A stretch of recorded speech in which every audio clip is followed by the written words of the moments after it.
Day 121. 2 Samuel chapter 5, 1 Chronicles chapter 11 and 12. Have you ever waited so long for something that when it finally happened, it almost didn't feel real? That's where we find David today. He is no longer running, hiding or surviving. He's finally stepping into what God promised him years ago, the throne of Israel. The first scripture whisper is clear. People recognize consistency before they recognize authority. All the tribes of Israel came to David and said, "In the past, while Saul was king over us, you were the one who led Israel on their military campaigns." Notice something powerful here. David wasn't officially king yet, but he was already acting like a leader.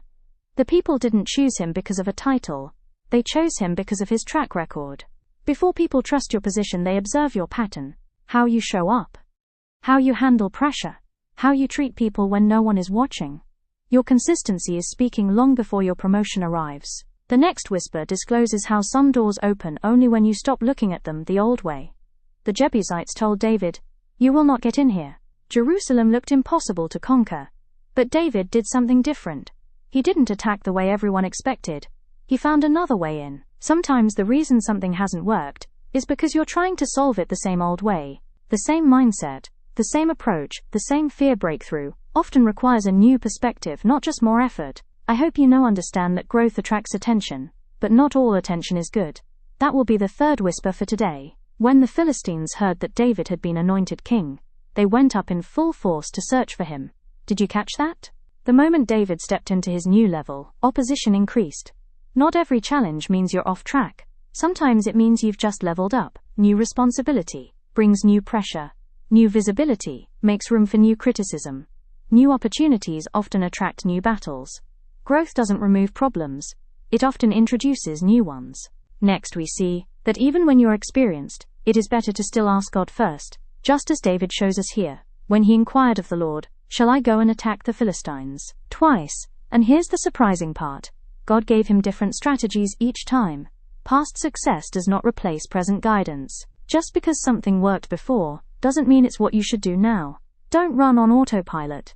Don't rely only on experience. Stay spiritually sensitive. Wisdom is not just knowing what worked, it's knowing what works now. One big lesson from this other whisper is this. The right people don't just support you, they strengthen your calling. These were the chiefs of David's mighty warriors, who together with all Israel, gave his kingship strong support. David didn't rise alone. There were people skilled, loyal, and aligned, who strengthened him.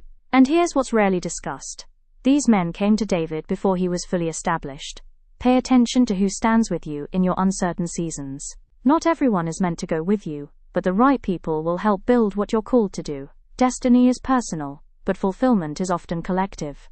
Another worthy whisper opens our eyes to learning how discernment is a leadership superpower. You see that play out when people came to David. He didn't just accept them immediately. He said, "If you have come peacefully to help me, I am ready. But if you have come to betray me..." David tested intentions. Not every opportunity is safe. Not every helper is genuine. Discernment protects your purpose. Ask questions. Observe patterns. Don't rush trust. Wisdom isn't suspicion. It's awareness. David's story in these chapters isn't just about becoming king. It's about what happens before and after the crown. It teaches us that character comes before recognition. Strategy matters as much as strength. Growth brings resistance. Guidance must remain continuous. People shape your journey, and discernment guards your destiny. So wherever you are right now, waiting, building, or stepping into something new, remember this. Your story is not just about arrival. It's about how you handle the process. If this spoke to you, take a moment to reflect. Which of these lessons do you need most right now? Because sometimes, the breakthrough you're waiting for is already being prepared in the lessons you're learning.